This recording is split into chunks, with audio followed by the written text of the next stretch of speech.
I still remember that morning like it was yesterday. The HOA queen standing there with her arms crossed, smirking like she'd just won the lottery, as the cops trudged toward my orchard. And me? I was just leaning on the porch rail, sipping black coffee, thinking, oh, honey, you have no clue what storm you've just kicked up.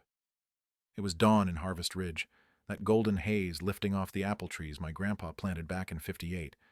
And there I was, fresh off a nasty divorce that left me broke and bitter, inheriting this scrappy 50-acre farm like some twisted consolation prize.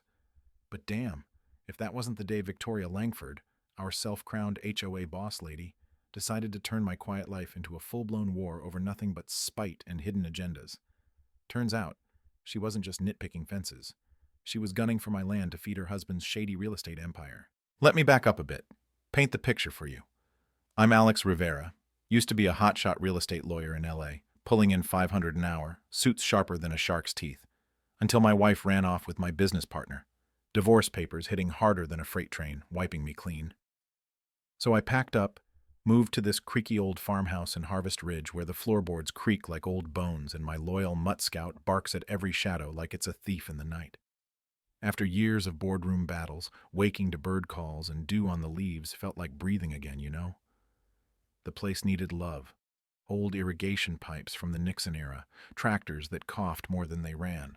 But it was Grandpa's legacy, honest dirt that grew apples sweeter than sin.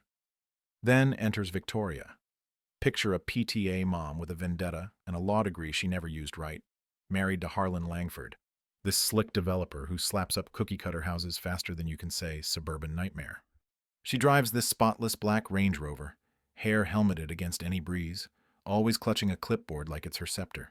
Trouble sparked when I fixed the old boundary fence. Nothing fancy, just sturdy wire to keep deer out and tipsy wedding guests in. I'm out there one crisp Tuesday, shovel biting into the earth, sweat mixing with that fresh soil smell, when her car screeches up like a bad omen. She storms over in heels that sink like daggers, waving that clipboard.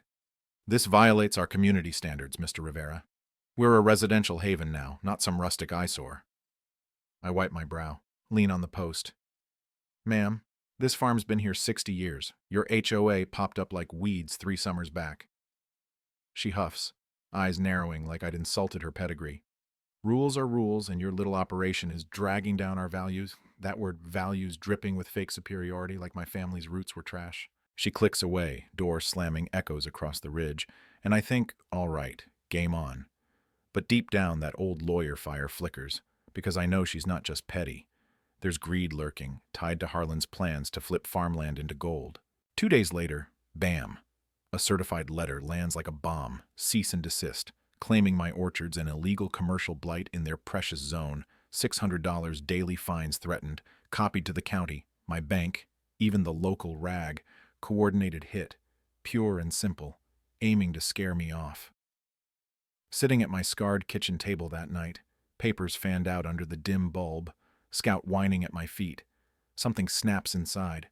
I'd lost everything once: marriage, money, pride. But this? This was my fresh start, and no power-hungry busybody was stealing it. See, folks forget I specialized in land disputes. I dial up my old buddy Ryan Caldwell, an environmental hotshot who does pro bono for farms like mine. Alex, sounds like she just rattled a cage she shouldn't have. He chuckles over the line, and we start digging.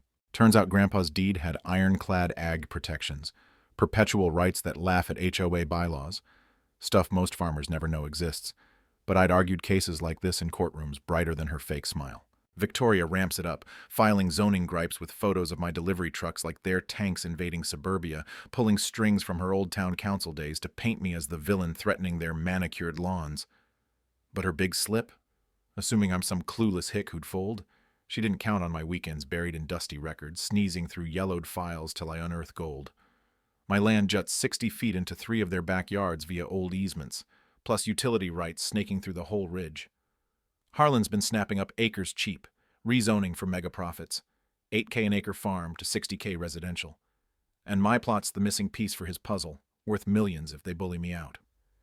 Inner rage boils then, not just for me, but for Grandpa's ghost. For every small farm swallowed by sprawl. I hire a surveyor, title search back to when this was just cows and quiet, and bam, evidence piles up like harvest crates. Harassment turns nasty. Social media blitz from her Concerned Ridge Neighbors group. Twisted pics making my tractor look like a junkyard relic. Posts whining about flies and traffic that never were. Spreading lies faster than gossip at a church picnic. Neighbors I'd barbecued with go cold. Bank loans tighten like nooses. Janet at the teller window averts her eyes, mumbling about new risks. But I'm building my arsenal. Ryan files counters. I rally locals. Dr. Elena Vasquez. This sharp soil expert from the state U jumps in, her eyes lighting up over coffee in my kitchen. Alex, what they've done violates every enviro law on the books. No impact studies. That's Fraud City. Then Pastor Luis Ramirez, fighter for displaced workers, clasps my hand at dawn in the orchard. Brother, you're not alone. We've seen this land grabbed too many times. We uncover Harlan's skipped heritage mandates from '85, built whole subdivisions on shaky permits. $25 mil in shady deals, every house potentially condemnable. Vandalism hits.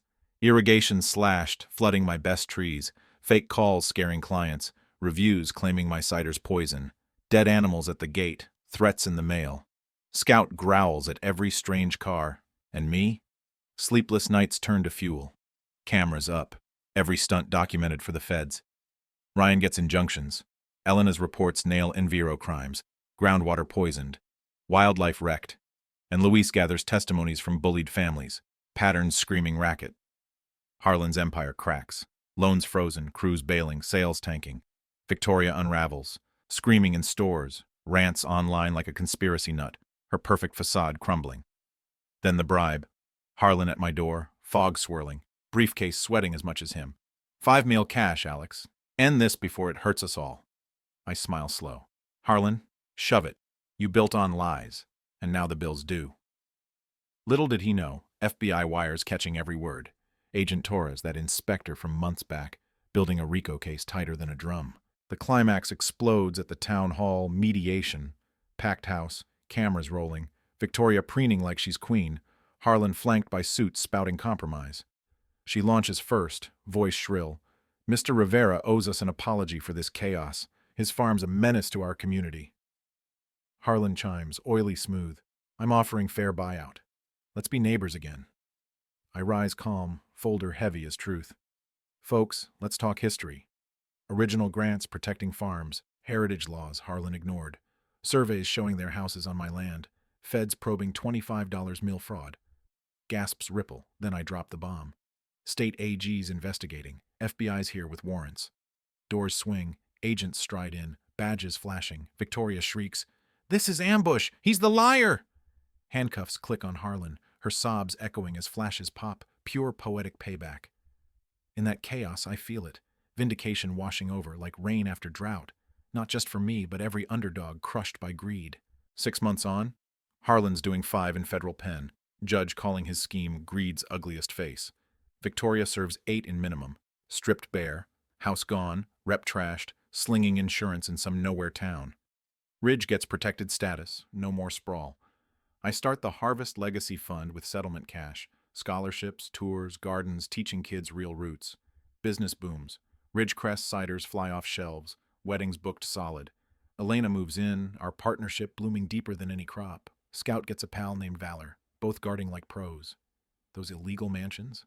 Bulldozed into parks, wildlife thriving again.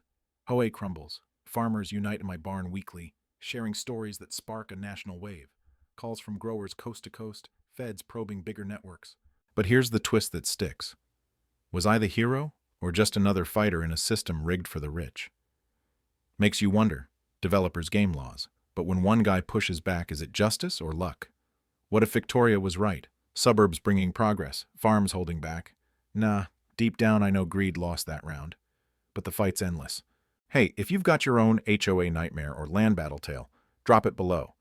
What side are you on? The little guy or the progress pushers? Smash subscribe for more Real Talk stories exposing these tyrants. And let's chat. Is true justice possible, or just who lawyers up first? Your take could spark the next revolution.